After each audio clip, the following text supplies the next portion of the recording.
De la famille Bongo s'écrit désormais loin du Gabon. Ali Bongo Ondimba et sa famille sont en exil en Angola. L'opération a été menée dans la nuit de ce jeudi à vendredi. L'ex-première dame Sylvia Bongo et son fils Nouroudine avaient quelques jours plus tôt bénéficié d'une assignation à résidence après un peu plus d'un an de détention pour enrichissement illicite.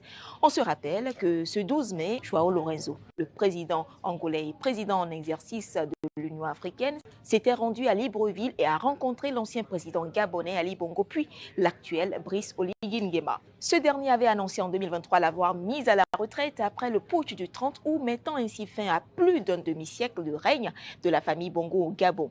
Dans l'esprit, je suis en train de voir quelqu'un, celui qui gouverne au Gabon, celui qui est le président au Gabon. Je suis en train de le voir prendre un avion et puis fuir. Je le vois quitter le sol gabonais. Je le vois transiter dans un pays ou fuir. Que photos ont suffi pour tout révéler. La scène est furtive, mais chaque détail compte. Sur l'image, diffusée discrètement par la présidence angolaise, Ali Bongo Ondimba, à la descente d'un vol angolais. Le tapis rouge sur le tarmac laisse croire à un avion présidentiel.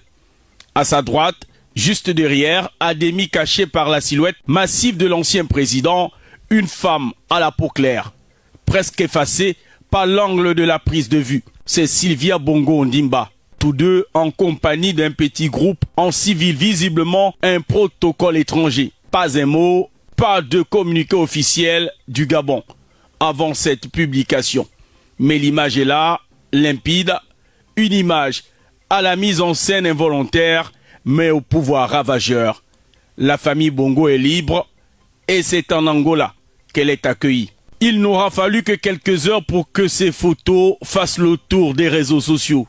Publication qui est venue balayer les doutes et les dénégations. Quelques jours auparavant, Jeune Afrique affirmait que Sylvia et Noureddine avaient été libérés. Le quotidien gouvernemental, l'Union, de son côté, parlait de fake news. Entre silence embarrassant et contradiction, c'était le flou, jusqu'à ce que l'image parle à la place des autorités gabonaises.